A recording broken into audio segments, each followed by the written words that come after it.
podcast from the board. All right, we're going to continue with part 2 of our episode on gap scheme. Joining me from the other side of the ball, the other side of the board today, he puts the G in gap scheme, Tyler Gaspard. Good morning, and I got the pin first for anybody that wants to know. Wow. Shout out Coach Chuck Harlow, my best friend. It's his birthday today. The man's getting old, so. Well, Coach Forsyth, it's his birthday today as well. Happy birthday, and my sincerest apologies that I didn't realize you are a gap scheme enthusiast, unlike what I said on the last show, so consider this my retraction, and there we go. Happy birthday, my man. Also, joining us, our producer, running sound for us today. He has an elbow that would give Rafael Nadal fits. Coach Eric Brownfield. Yes, tennis elbow. Terrible. I'm right here on my hand here. There it is. There is the tennis elbow right there. Yeah, so it's back. I can use my hand again, and it's wonderful. And, Love it. As long as you can drink your coffee. Cool, yeah. That's right. So we kind of planned for this one. We're just going to jump right in. Continue what we did last time. Can I scroll up on this? Yeah, so we're going to continue what we did last time. Just to review, we started out of a 20 personnel look. 2x2 20 personnel look, just running power. And then Coach G drew his scribble, and then I scrolled down and drew mine because that's how we fill gaps on defense is by scribbling all over the board. A 6-year-old scribble and a 4-year-old scribble. Probably. So we're going to continue on today. We're going to talk about adjustments. So without any further ado, we're going to give Coach G the floor and the pen, and we'll jump right in. So I'm going to leave this our basic way. Again, we got block down, kick out by the hip, and we're wrapping for the play side backer for the backside guard, push cracking by all receivers. Whoops, I messed something up right there. To redraw it, that way everything's fresh. Nice and clean. You're drawing it upside down. No, I'm not. You Defensive draw it guys upside back down. me up on this. All right, so we'll put the 3 to the hip.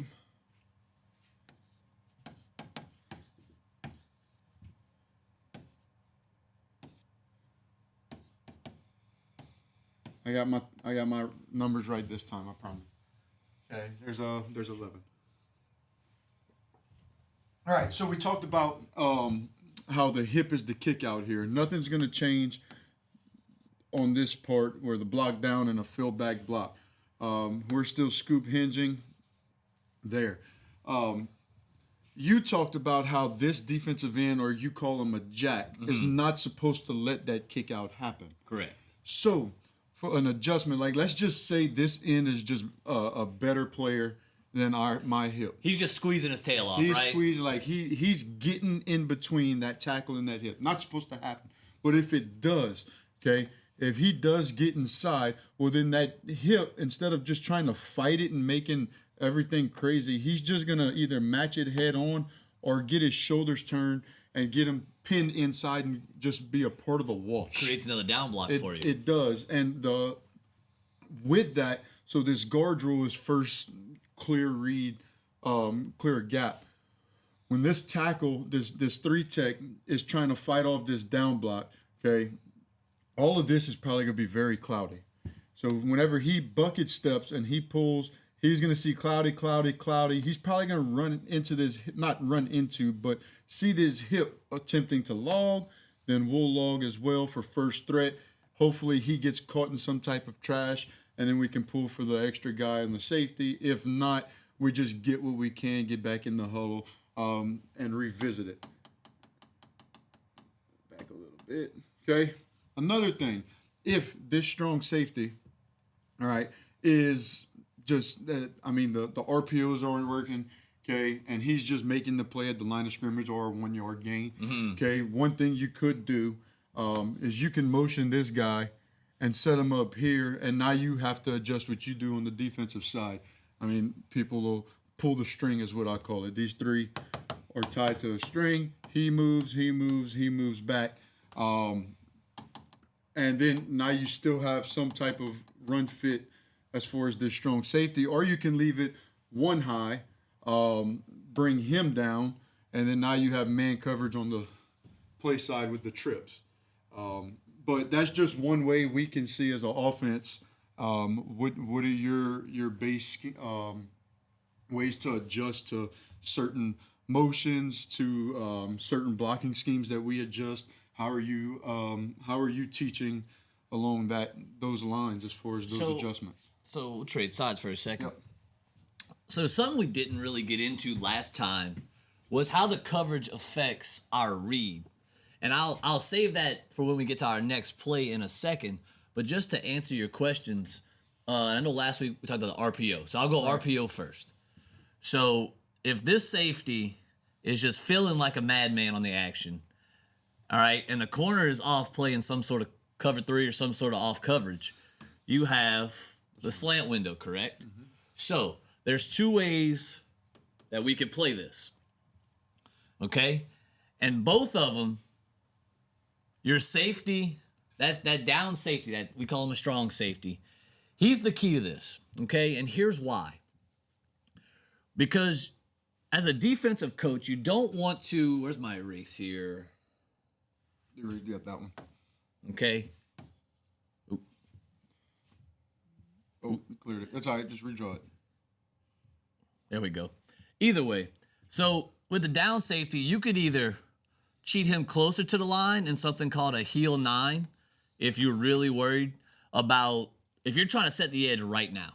Okay, you could put him in what's a heel 9. In other words, he lines up in a 2-point stance on the heels of the defensive end, ready for the down, the squeeze, the log, and he could be right there leveraging the guard pull, which leaves him unblocked with backer help coming late, right? Or what some coaches teach, and this is kind of a situational thing, some coaches leave this guy at linebacker depth, 4 to 5, okay? And what they'll do is they call him, and Hawk, I know you're listening, so I'll give you credit on this, coverage to action, okay? In other words, understanding that when this safety goes to fill and set our edge, once he knows it's a run, okay, he is going to set the edge. He is a 40-yard dash to the line of scrimmage to set the edge, because what the safety is going to do on the initial read is understanding that the RPO is a potential threat, is that he's going to, what some people call pound, or he's just going to buzz his feet and occupy the window long enough so that the ball actually gets handed off. And once he reads that, now has got to be fast, though, because you are softening your edge by leaving that safety at linebacker depth in this look. So let me ask you this.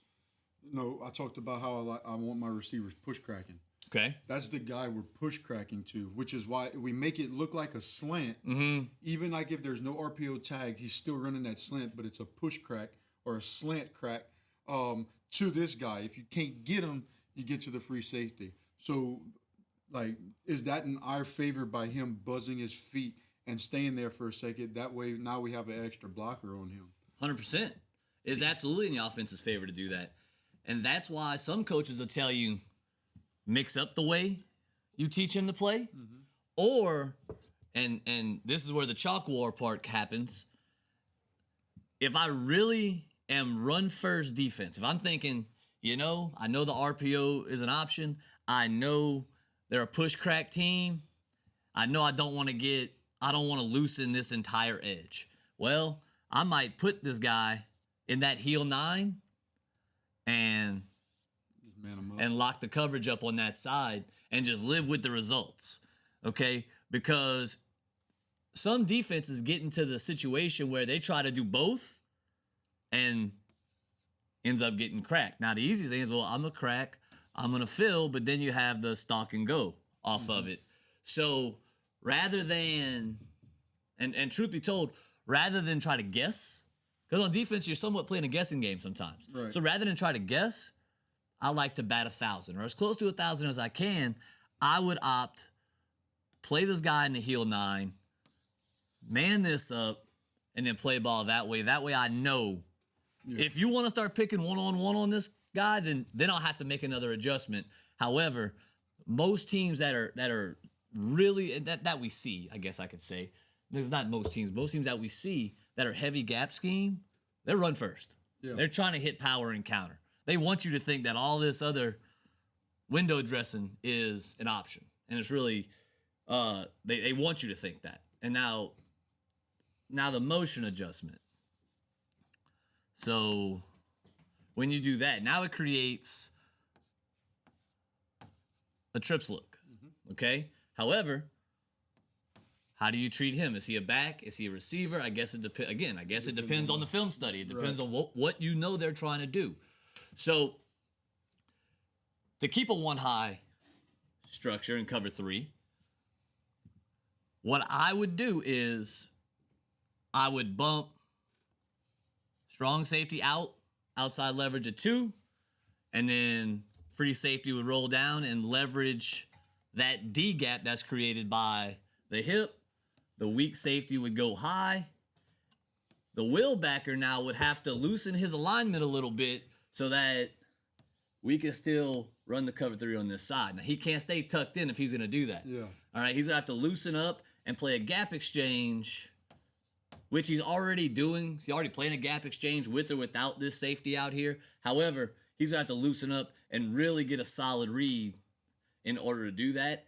And something we did this past year, because this will backer, and you play with the kids that walk through your door, so to make it easier on him, we spot dropped him.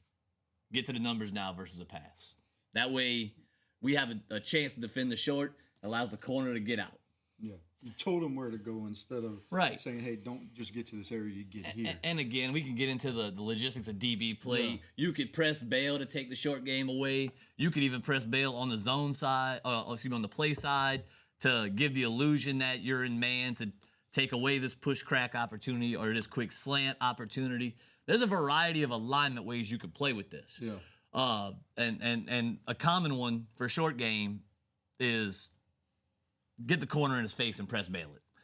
But then again, if you have a tendency of that, they're going to be expecting it. So you can't just live in one adjustment is my point. Right. Okay, you have to figure out, what am I giving up? What am I taking away? And then adjust off of those things. Absolutely. Because you can't beat it all. Offensively too, though. If you make an adjustment and I don't, well then that's whenever you see people getting out coached. So it's a chalk war on the field. And I guess my main point is you can't make all the adjustments. You can't have all the techniques. It's like you got to figure Get out us back in the huddle. what am I taking away? Yeah. What am I giving up? Because everybody knows what the soft spot in their scheme is. And then what are my B and C plans off of the soft spot? Right. Okay, they start taking advantage of my soft spot. Now it's like, okay, I got B, I got C, and I got D. That's what I could go to. But one thing, I don't know, just us talking now reminds me of Coach Guidry. He's now the defensive coordinator in Miami, but he was my head coach at McNeese, and I used to pick his brain. And he would say, as a defensive coordinator, you have to be able to find ways to stop the run and then figure out the coverages you can play behind that. Absolutely. Stopping it. Absolutely. So, that made me think of it. Well, that's going to be my next point when we draw a new play and you introduce this counter action by the hip. I don't know what's happening here, so I'm going to just keep hitting back. It's not letting me erase. We can go new. We can scroll down and go new. Okay, let's go new. All right. So let's talk counter. Yes. Let's talk counter out of 20 personnel. Let's talk counter. Yes. I hear the clapping. The people love counter. You want to keep everything on the right and just stay here? Yeah, we can go right-handed dominant. That's fine. Let's go. We'll keep it in an over front. Since we talked dubs earlier, we'll stay dubs. I'm not going to cheat him. I'm going to keep him where I think he would play. Up to you. Up to you. All right. Perfect. 11. Oh, I forgot. My bad. Okay, so we're still running. Oh, we're running counter left. Okay, it's a tougher block for the center, but I do think if you coach it the right way, it's easy to handle. I'm gonna talk GY first because out of the 3-5 look, I don't think it's smart to block GT with the 3-5 backside. So we'll go GY first. And just because you have two players attached to your two pullers, Correct. if you would do it that way. Yes, Yeah. I mean, like, just if you cut this in half, I'd rather pull 2 from this than 2 from that. That's right. So GY to the left, okay? Play side is now left. It's the same thing. So now we got blocked down by these 3. His gap is uncovered, okay? So he can slow play and then get to the backside, cut him off now, okay? Now the guard inside is covered. He blocks back on the nose. Now that we understand that, I like the center saying fill back. You got to fill back for the guard, the pulling guard. Okay, when I snap this ball, I got to get flat down the line and cut this off. This is why I said I don't like gap hinging by the backside tackle, and I'd rather a scoop style hinge. Because of 3 techs, if I scoop here, now I got help, and then I can hinge for the 5 tech or the next guy coming off the edge. Because a really good 3 tech might beat your center to the point of attack. And so now you got that little bit of extra. If all I'm doing is stepping and hinging, I'll never stop that 3 tech. But if I teach him scoop first, now I can get a hand on him until I get my help from my center to come. Once the center attaches, then I can hinge my way to that 5 tech. It's essentially the way you see people at really higher levels chip really good defensive ends. They're now in high school. We're just chipping that 3 so he can't beat my center. Correct. Now with counter, the guard is now the kick out. The issue with counter, if you don't teach it right, it's going to be a log every time. Everybody wants to pull and kick, right? That is, it's a pull and kick. Okay, it's a trap pull, however you want to call it.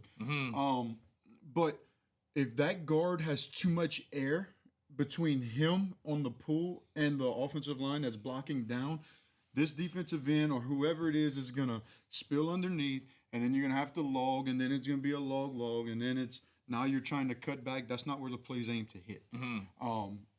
So what the way we taught it this past year was whenever you're pulling, you are slapping the butts of every offensive lineman you pass. There should be no air. Like, so whenever I pull, boom, I'm straight down the line and I'm gaining ground because they're not gonna be there. We used to call it stay tight. Stay tight. You got to stay tight to those blocks. These guys are moving. Yeah. So your original path is not going to be there. You have to keep that space closed. That way you can get that kick out. Especially on counter, being that it's a trap block, like he should not get underneath.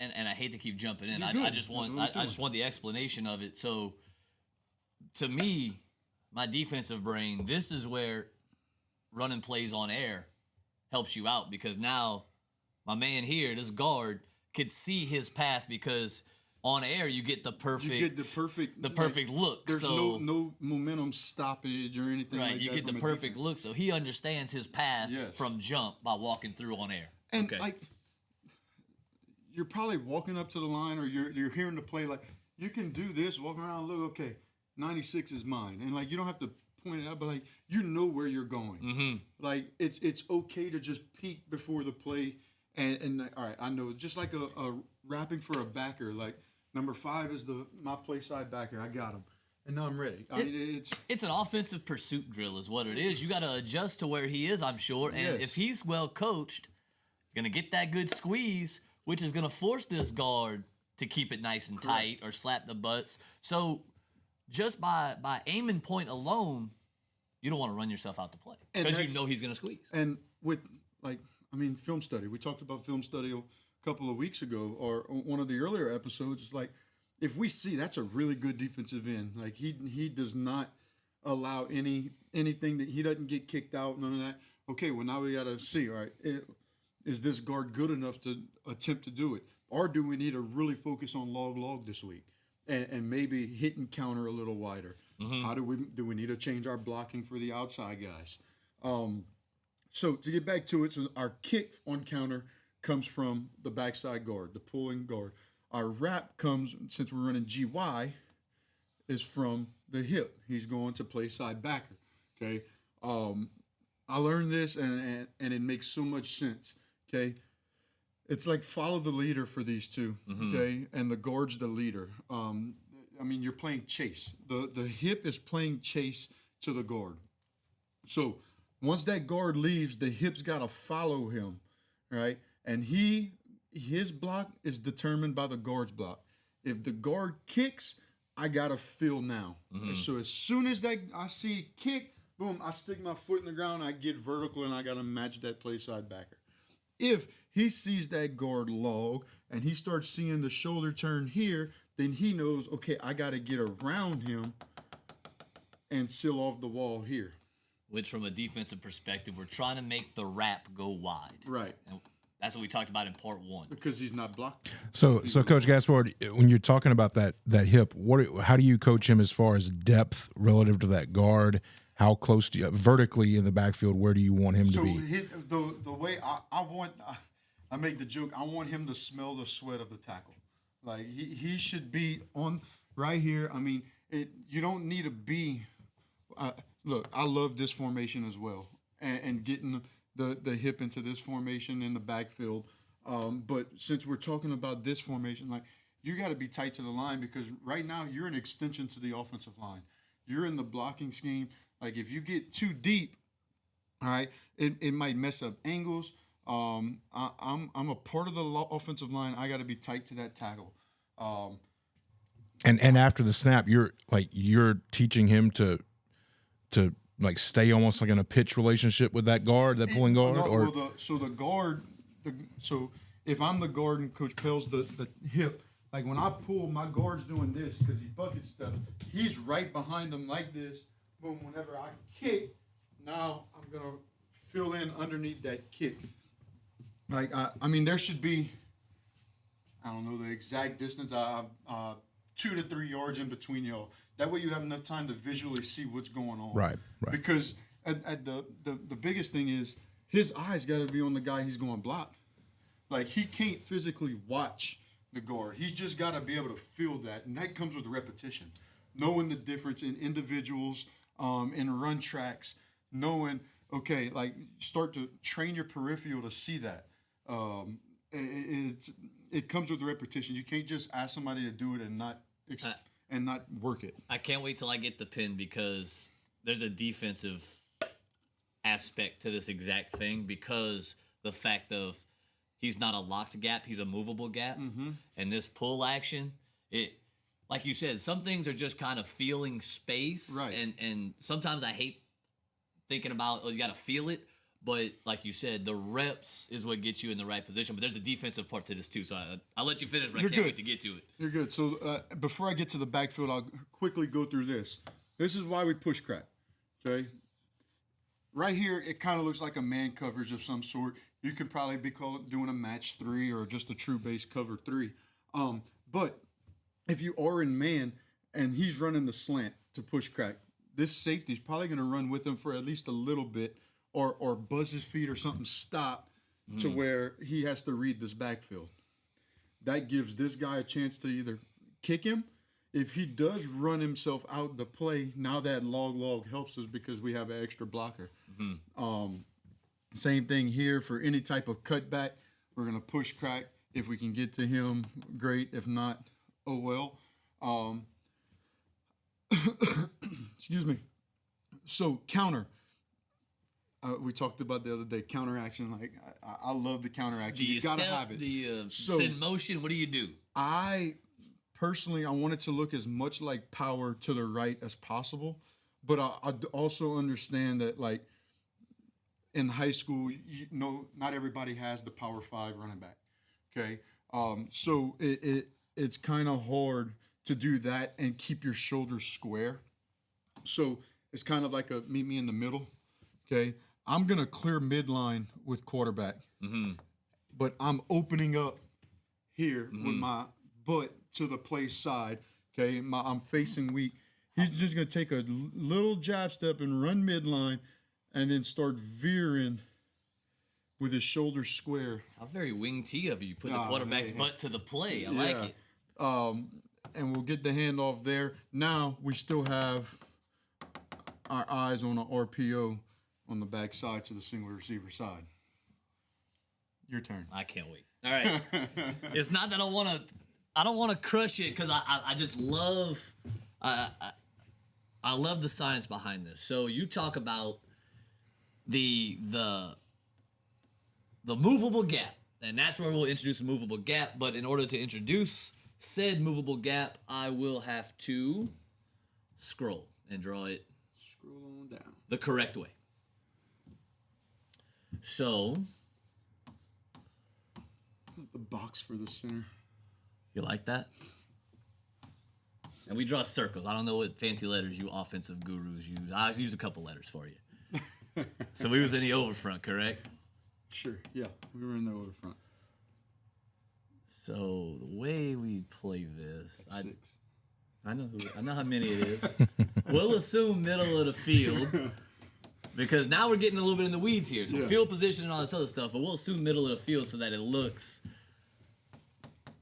how I normally teach it. And I can't wait till we do a legit coverage episode because I'll explain why and how we adjust these safeties to the hip.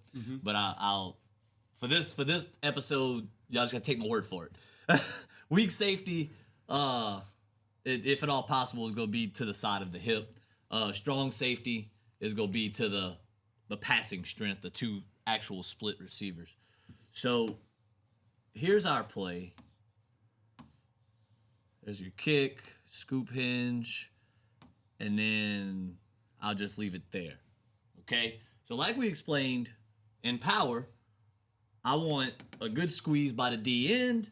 I want this track by the hip to run wide. So how do we adjust for the movable gap? So if we're in a one high zone, cover 3, okay? No secret. If you know me, I play a lot of cover 3. So, and last week when I explained power, I didn't get into this detail. I just, I mostly discussed the 2-man read for the backers keying linemen that create their gap. In reality, in a 2-high structure, that's how it would be because the safeties would be responsible for this movable gap. However, in cover 3, I want my middle of the field closed, as some people call it, my middle of the field safety. He needs to think zone, zone, zone, alley. Zone, alley, zone, alley, zone, alley. He does not need to be falling for any of this backfield nonsense, okay? Because he is your middle of the field player. So we have a technique. Rollins, you the man, okay? Called. Is it fish? It's fish. Fish, fish, fish. Fish, fish, fish. Do that all the time. And I think the name was born out of he called the hip an F, so it was an F word. Yeah. But anyway, A clean F word. yes, a clean F word, clean 4-letter F word. But it actually makes sense because you could turn fish into a verb. You could fish the hip, is what I started saying, which kind of helped that mentality. So anyway, now my 2-man read. Alignment's super important for the backers. Okay, knowing that power's an option and not a bad word. Power is a something they may run, and counter is something they may run. I have to be in what we call a 10 tech. All right, I got to be a linebacker shaded on the nose. Excuse me, the center, and the will could stay in his head up technique, his 40 tech. But the 2-man read for the mic is the guard. I'll color him in, and the hip. Now that's his 2-man read. Okay. The gap is still a gap. The will, his 2-man read is guard and hip. Okay? And so who's involved in the fish?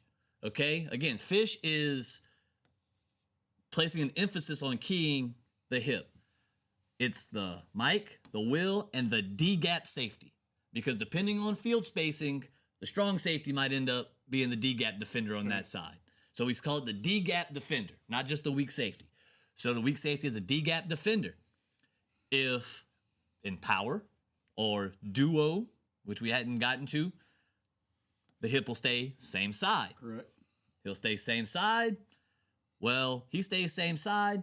I have to fill what we call my primary gap. No problem. It's the gap I was assigned to. Mike A will be safety, D-gap defender in the D-gap. Right. Okay? So, and that's where I say the feel aspect of it is, it's not as clean as having a two-man read of, oh, I see down, down, or I see down puller. Okay? Because your eyes are staring that direction. So, because the hip is your main key. All right? Because you're fishing. Because you're fishing him, right. And when we get into split zone and things like that, some of this will make a little bit more sense as to why you can't just strictly key him. I want them eyes to go through the guard. I'm not a triangle read guy either for some of the linebacker coaches out there. And again, when we get to our position group episodes, I could explain why. But anyway, to kind of put a button on this, if we get what we call the slice action, the pull action by the hip, that's a puller for these guys. All right? For the linebacker to the side of the pull, his read's easy because he'll also see the guard take off, which, again, we said it last week, bells and whistles. I got to work play side now. I got to. I got to go get my gap back. Right. Well, the thing is, the guy being, I shouldn't say the guy, the linebacker who's going to get wrapped too, Right. all right? His initial read, if he was just keying his lineman, is down, down, so he's going to take that read step.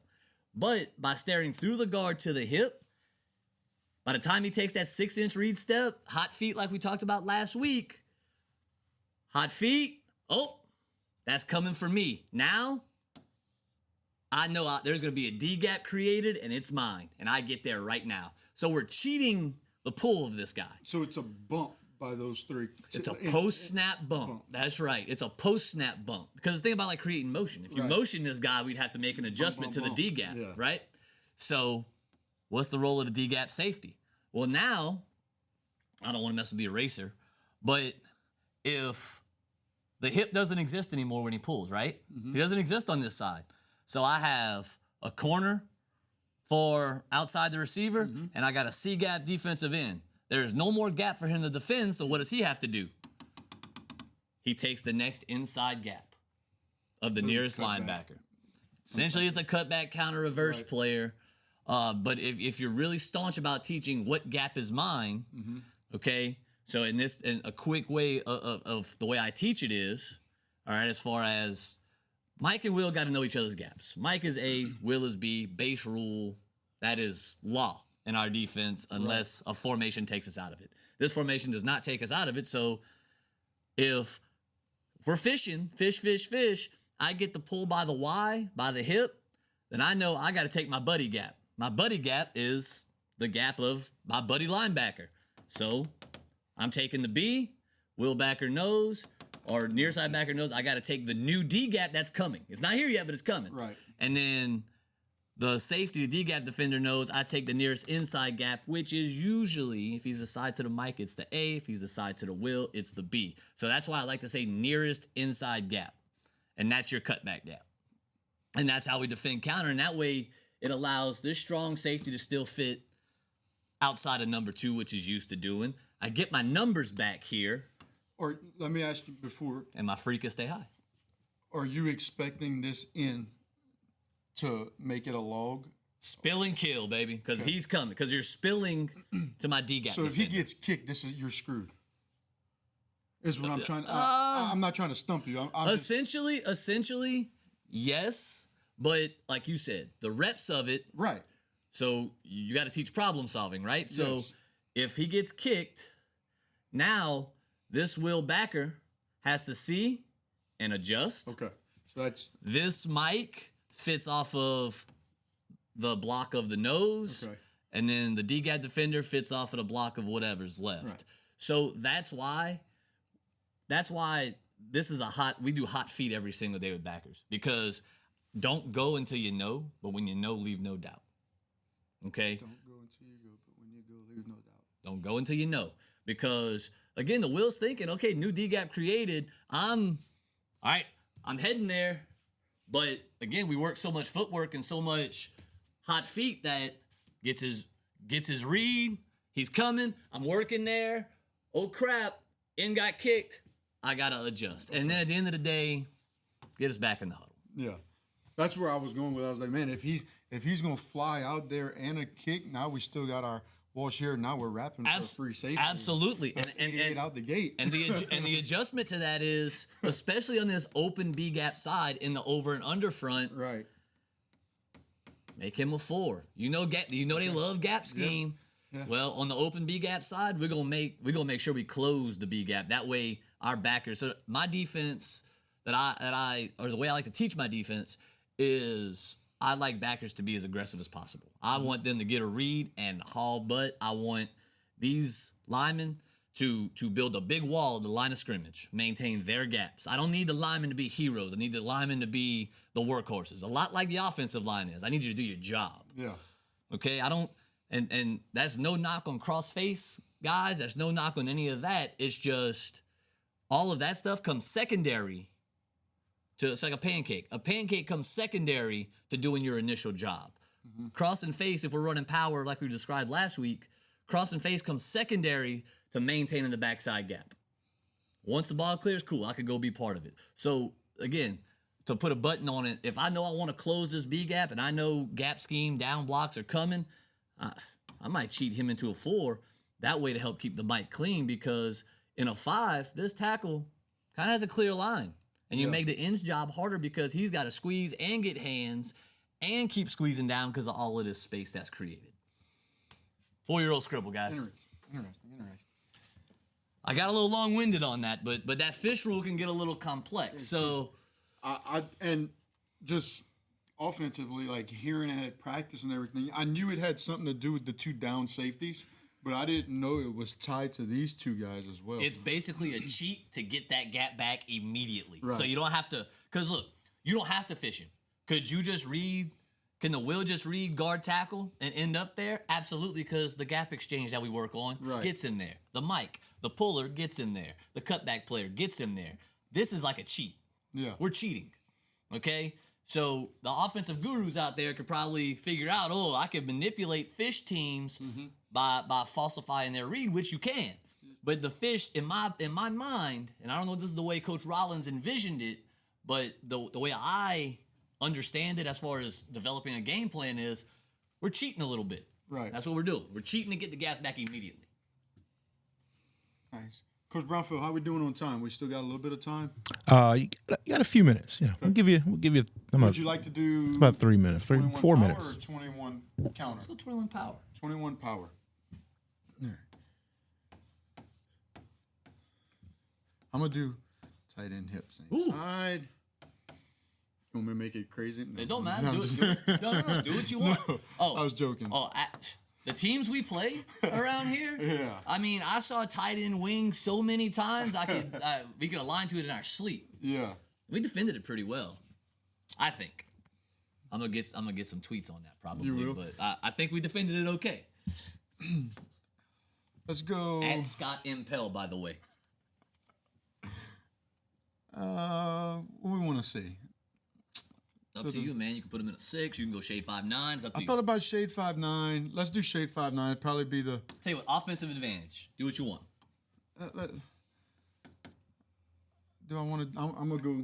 Coach, take advantage. You know sorry. I'm not a big chalkboard guy, so I'll give you the pin right here. All you. We'll go shade 5'9", and we'll go 3-5 backside.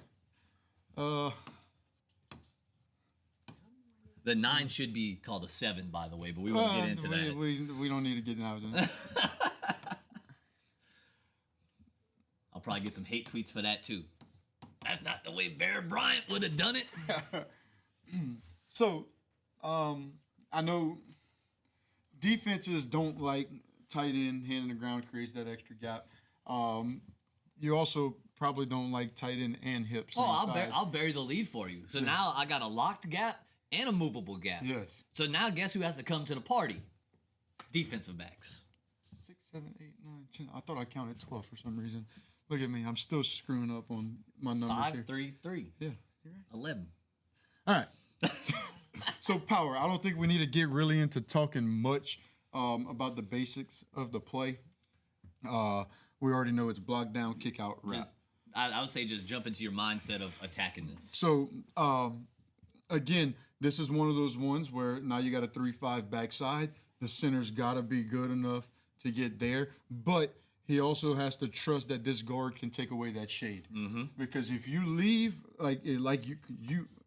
we got a fill back, we got the scoop hinge, and we have to block down on this shade. If this dude's a dog, he can disrupt the play. And dude, and some teams will cheat that nose. They'll like lean him a little bit and cock his stance. That way he could get hands on this choke back.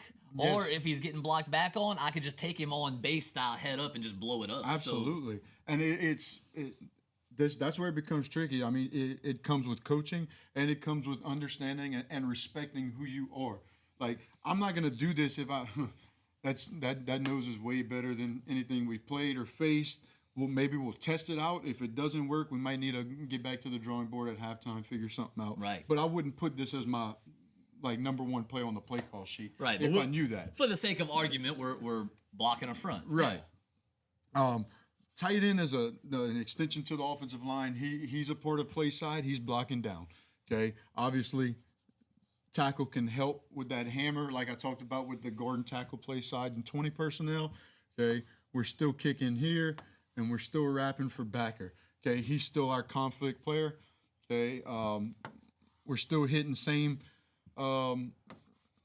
area as we were trying to hit, probably with an extra gap now. Mm-hmm. It might bounce a little wider, or being that there's so much space here, if this tackle is a lot stronger than this tight end, okay, it might create a wall right here, and we might have to cut back. That's a lot of scribbling.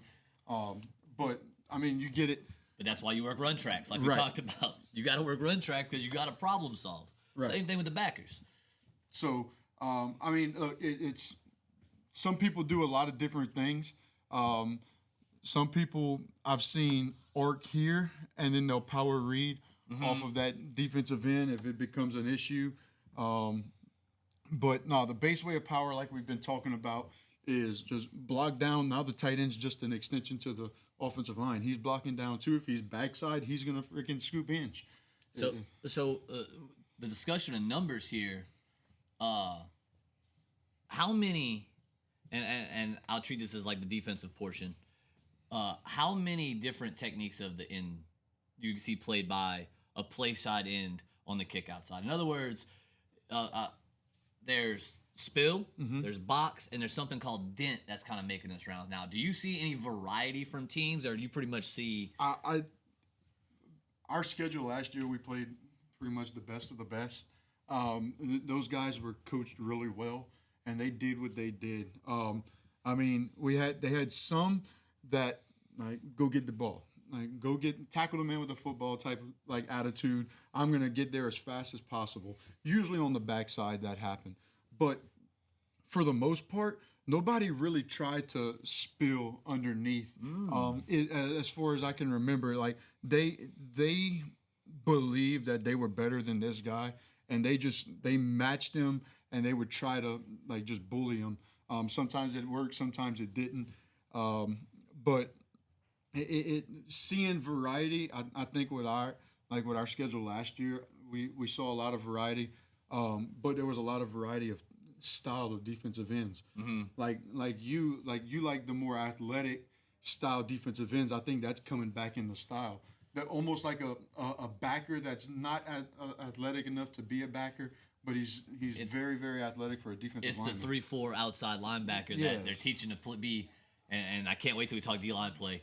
I always loved a player who was lineman first, backer second. But he was athletic enough to do some linebacker stuff. Right. But not I wanted him to be DN mindset who could do a couple things I could teach him. Right, and that's why I spit in the face of people who don't want to be cool. Tempted to do that because that's what we see a lot of now is the 3-4. Guys, I hate to disturb y'all, but it's time for the list. Ooh. Oh. And we are that's the buzzer on gap scheme. So let's move on to the list, Coach. Let's get it going. staying here? Yeah, I say we Yeah, stay why here. not? Just stay right there. Y'all Yeah. go first, man. I'm gonna take this one home. All right, I'm gonna take this one home. I'll lead us off. So the list. So NFL playoffs. A lot of talk about game managers and the critiques of the quarterbacks. You have probably one of the most dynamic quarterbacks we've seen running the ball since of Vic and Lamar Jackson. You have a more traditional style pocket guy who wasn't very highly touted, Brock Purdy, but could make some good throws, does his job. So what makes the list this week is the phrase game manager. Because here's the thing about playmakers, in my opinion. Everybody's not a playmaker. Just because he's the quarterback doesn't mean he's the best player on the team.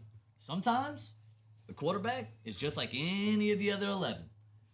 His job is to just do his job. Right. Now, if you got a Lamar who could just make plays like a crazy person, then you know what? More power to him. Super dynamic. He could take over games. Even the passing guys, the Mannings, the Bradys of the world, could take over games with their arm and some of the reads they can make. But just because Purdy ain't Purdy, you know what I mean? Uh-oh. Like that? Like the pun? Just because Purdy ain't Purdy don't mean Purdy ain't a Super Bowl quarterback. Because he absolutely is, because he proved it on the field. So game manager, you make the list. All right, I'll make this quick here because Coach Gaspard and I both have duty here very soon. And I don't usually like to do this with local teams, and I don't want to put anybody on the spot here, but this is good. I would never do it the other way here, but Walker girls basketball happened to go over there last night to see the Lady Spartans play, and Lady Spartans have been hampered by some injuries, and we're playing some younger people last night. But man, first of all, fantastic gym they have over there. It's really great facility, and the concession stand has windows behind the goal, so you can work the concession stand and still watch the game. Which is that is fantastic. But they are incredible. They're incredible. And look, they beat us 89-10 last night. And when I tell you, and look, that makes it sound like it was they're playing a Class C school or something like that. We hustled, we played, and there was nothing we could do. They were stopping and shooting threes left and right.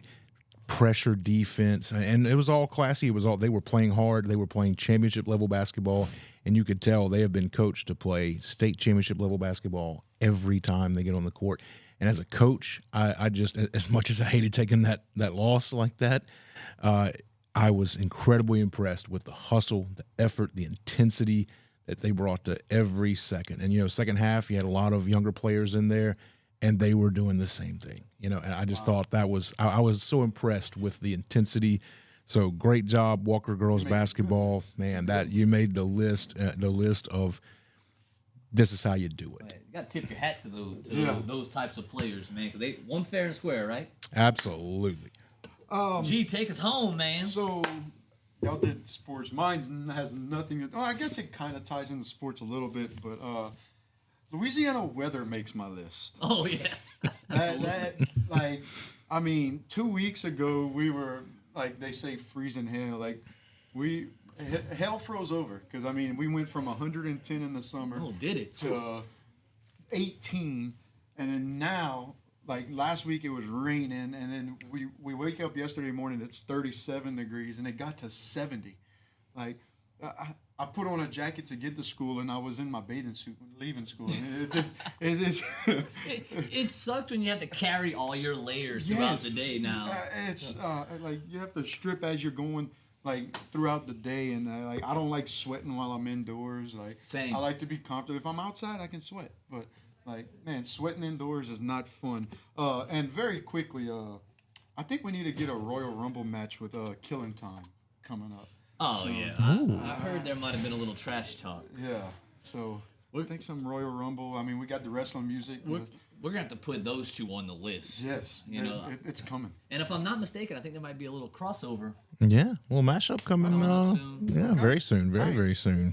But well, it was nice talking Gaps game with you, man. It was, and a lot more meat on the bone, but I think y'all have to go to duty. And I had the pin last today as That- well. I you started with did. it and I finished with it, guys. Brownfield's gonna give us the gong. It's I there, am baby. Coach Scott Pellegrin, Coach Pell, Scott M. Pell on X, and your hate tweets there. There's Coach Brownfield, and the guy who puts G in Gap Scheme, Coach Tyler Gaspard. We'll see you next time.